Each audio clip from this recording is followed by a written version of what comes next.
So, CJ, I'm curious about this. So, you laid out some obstacles and challenges that Mike Norvell had to face. And if anybody really grasped what was going on with COVID with a football team, when you're a new head coach, you got a new team. And when you're trying to implement new systems on offense and defense, you're trying to get to know the players better. You're trying to do all these things. We shouldn't even have to go through it. Terminology changes everything. And you're trying to do that over Zoom, and you can't get your team together, your guys together until August. It's just a huge lift. So there are certain ways to make excuses for Mike Norvell. I can take the other angle and say, he hasn't gotten it done. Other coaches come in and flip it and be able to do something. So you can take either side. How good of a job do you think Mike Norvell is doing? Where do you sit on how good of a coach you think he is and how much confidence you have in him? At this point in time, I'd probably say D plus and C grade. And I was probably the biggest Mike Norvell supporter, man. And it's a funny story. I knew Willie Taggart would probably get fired after that Miami game in 2019. We lost that game.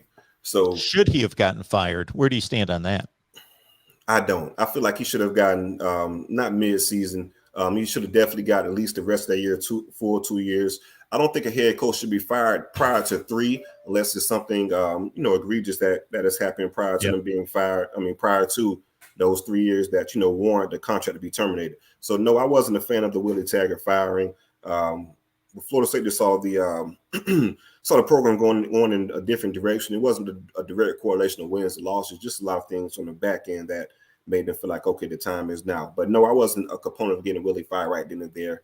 You already have a coach that left on bad terms in Jimbo Fisher, and he was pretty candid in the reason why he left, and things in regards to he wanted implemented at FSU that he just wasn't getting. And then you fired the guy within 21 games. I mean, a year and a half on the job. That's just not a good look. But in regards to the job that Mike Norvell has done, I would say a D minus. I mean, D plus the C grade. And I was probably the biggest component of Mike Norvell because after going back to what I was saying about the Miami game, that night Memphis had college game day, so they were playing SMU. Memphis was rolling really high.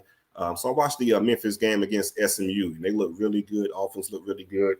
Everything was a plus in regards to hiring Mike Norvell. So I was the biggest advocate on Twitter saying, hey, this is my guy, this is who we should hire. And lo and behold, FSU went and hired him. He's had a lot of bumps in the roads and a lot of learning curves he's had to deal with himself. A lot of self-inflicted injuries, so to speak, in regards to shooting yourself in the foot in some situations where you could have made a lot of things easier, like the Marvin Wilson situation in regards to that COVID year where it was a bunch of racially charged violence going on, and Mike Norvell spoke that he had called the players individually and just let them know, hey, if you guys want to talk about it, we could talk about it. But that wasn't the case. He sent like a mass text out to the guys. So just handling that differently and wording the situation, that was unwarranted attention. And then you have, of course, the Travis Hunter situation, losing him the way you did on National Signing Day. So, yeah, I agree. And then Jacksonville State, you can't lose that game at all. Like, there's no way in hell FSU should lose that game to Jacksonville State. The decision to sign Mackenzie Milton when you didn't even see him work out, that's not a good look. We know how horrific his injury was and how slim his chances were to come back from that injury and to extend that scholarship without actually laying eyes on him, seeing what he could do physically in person. That was something that you should have definitely looked into prior to signing him. You just can't do that. So Mackenzie Milton, he just couldn't get it done on the field. And when Jordan Travis went down, we had it was just the end of the game, so to speak, when Jordan Travis went down. Offense had no type of rhythm or rhyme to it. We couldn't move the ball at all. We knew, other opposing teams knew that Mackenzie Milton was a lame duck in regards to moving around. Arm wasn't that strong due to not really getting any leg strength from it. So they kind of pinned their ears back and attacked FSU in that sense. So when you don't bring in a capable backup, just looking at the FSU quarterback situation from years prior, even going back to the COVID year with James Blackman, we've seen how James Blackman played under a couple coaches, man. It just wasn't pretty. A couple offensive coordinators as well. You would we're not going to bring in a transfer quarterback in there, end up starting James. Of course, he lets you down due to his play, and you end up going to Jordan Travis as your starting quarterback that first COVID year down the end stretch.